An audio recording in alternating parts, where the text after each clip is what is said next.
Hello everyone, I am Advocate Sachin Verma and welcome to my channel Legal Samadhan.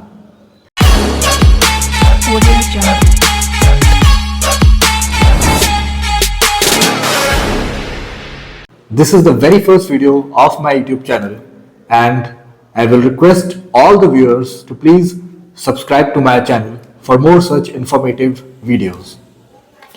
Friends, आज का जो हमारा topic होगा that is related to employment. कैसे एक एम्प्लॉय अपने एम्प्लॉयर से full and final settlement receive कर सकता है या रिकवर कर सकता है। फ्रेंड्स, इससे पहले कि हम सीधे लीगल रेमेडीज पे जंप करें, चलिए रेजिग्नेशन से लेके फुल एंड फाइनल सेटलमेंट तक का प्रोसेस समझते हैं। जब एक एम्प्लॉय अपनी जॉब से रिजाइन करता है एंड उसकी कंपनी उस रेजिग्नेशन को अप्रूव कर देती है, तो उस दिन से उस एम्प्लॉय का नोटिस पीरियड स्टार्ट हो जाता है। अभी नोटिस पीरियड कितने दिन का होगा, उसका क्या ड्यूरेशन होगा, ये डिपेंड करता है एम्प्लॉयमेंट अग्रीमेंट पे। यूजुअली ये नोटिस पीरियड का duration somewhere between 30 to 90 days होता है।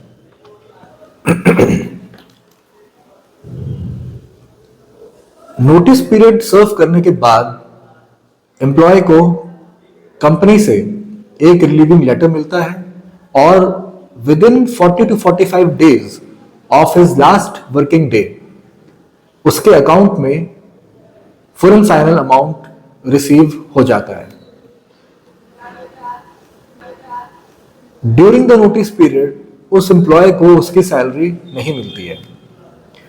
उसकी pending salary and other incentives like leave encashment, gratuity, payment of gratuity in cases जहां पे उस एम्प्लॉय ने 5 साल से ज्यादा काम किया हो उस ऑर्गेनाइजेशन में, और अदर इंसेंटिव्स होते हैं। ये सभी चीजें उसको उसके फुल एंड फाइनल अमाउंट में एक साथ मिल जाता है। So this is a basic process. Problem तब आती है कि जब एक एम्प्लॉय अपना नोटिस पीरियड सर्व करता है और कंपनी से उसे रिलीव किया जाता है, बट उसको आफ्टर 40 to 45 डेज के बाद भी उसका full and final amount receive नहीं होता।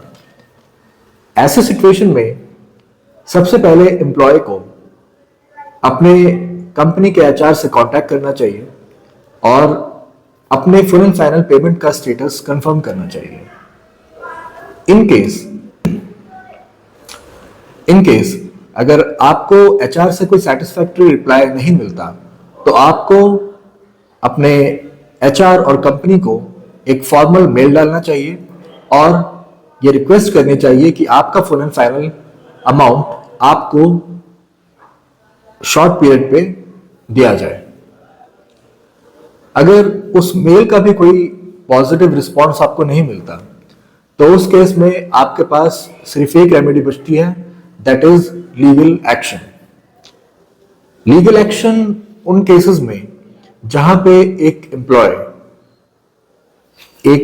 एम्प्लॉय अगर वो एम्प्लॉय वर्कमैन की कैटेगरी में फॉल नहीं करता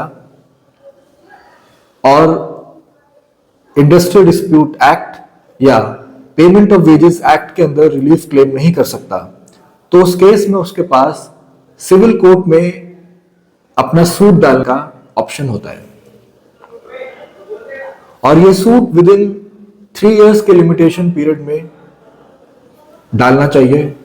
और ये सूट का लिमिटेशन पीरियड होता है 3 इयर्स। इट मीन्स कि विद इन 3 इयर्स एम्प्लॉय को वो लीगल एक्शन लेना जरूरी है।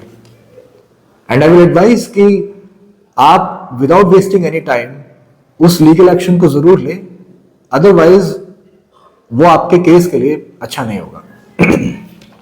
As per my professional experience, I always advise कि before taking any legal action and filing any suit before the court, employee को एक लीगल नोटिस जरूर सर्व करना चाहिए to the company requesting and directing the company to please to settle the full and final amount.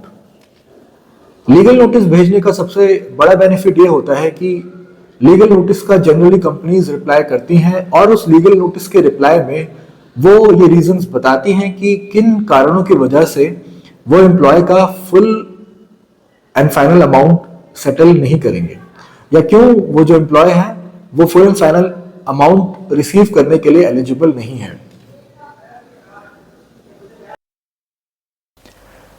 इस video में हमारे साथ यहाँ तक बने रहने के लिए बहुत बहुत शुक्रिया।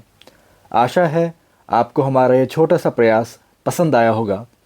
वीडियो आपको हेल्पफुल और इन्फॉर्मेटिव लगी होगी। अगर अभी तक आपने चैनल को सब्सक्राइब नहीं किया है तो please subscribe the channel and also hit the bell icon for receiving regular updates from this channel. अगर आपको इस वीडियो से रिलेटेड कोई भी क्वेरी है, कोई भी डाउट है, तो वो आप हमसे कमेंट सेक्शन में पूछ सकते हैं। मैं कोशिश करूँगा कि मैं आपके सभी सवालों का जवाब दे सकूँ। और अगर मुझे लगा कि मुझे किसी टॉपिक पर एक सेपरेट वीडियो बनाना चाहिए तो मैं वो भी करूँगा। अगर आपको हमसे इस टॉपिक पे या किसी और लीगल टॉपिक पे लीगल कंसल्टेंसी या लीगल सर्विसेज चाहिए तो उसके लिए आप नीचे दिए गए नंबर पर हमें कांटेक्ट कर सकते हैं। आप इस नंबर पर व्हाट्सएप करके लीगल काउंसलिंग सेशन बुक कर सकते हैं और हम आपको लीगल एडवाइस देंगे। Please share this video with your family, friends and colleagues so that they can also take benefit of this video. See you in the next video.